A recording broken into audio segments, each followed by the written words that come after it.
Oké. Nou, hoe is het, meisje? Is het nog een beetje best? Ik heb nog een beetje... Ja, de kop in de oor, dat scheelt, hè? Ja, maar toch. Ik wil een mooie jeugd doen, hè? We zijn trouwens... we zijn net producenten om handen in Kalmenswaag. Dat we wel...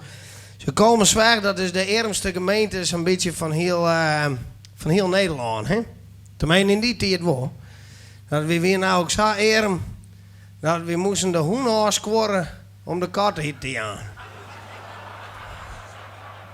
En dat is echt weer. Maar dat mag niet uit. Toch ga ik wel een mooie jeugd horen, hè? Opgroeien in de jaren 80. Vooral die periode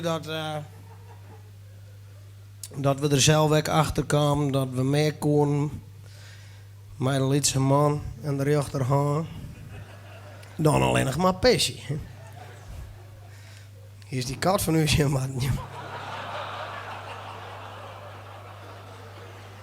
Hier teert van zijn leven. Dit is een levendige ruilhandel in videobanden en vieze boekjes. En een boekje, dat wil ook gauw vies, ja. Een panorama of een actueeltje. Nou, dat ben ik hartstikke blij mee. Hadden we dan mazzel hier, dan hier een penthouse of een Playboy.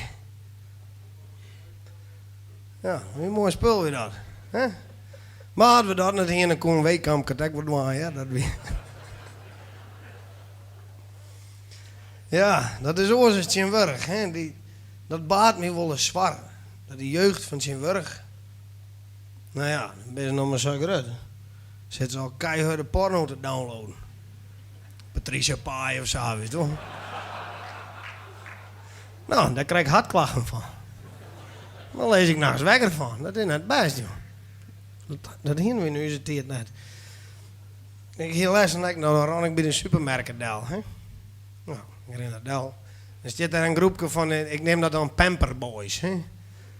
Want hier is veertje en weet je wel, de but krijgt wat in de keel. En, maar het is al je krijgt neer. En ik ren naar Del en ik jerk gewoon uit die hoek. En neuken, dit, neuken, dat. Nou, ik denk, wat is dit nou? Dus ik ren naar hen. Ik zeg, hé, wat best. Ik ben veertje hier. Ik zei, neuken, jongen, dat wist niet. Wist je wat het is? Zei er van, ja, dat is krijg ze iets als vestfucken, maar dan maar niet lul.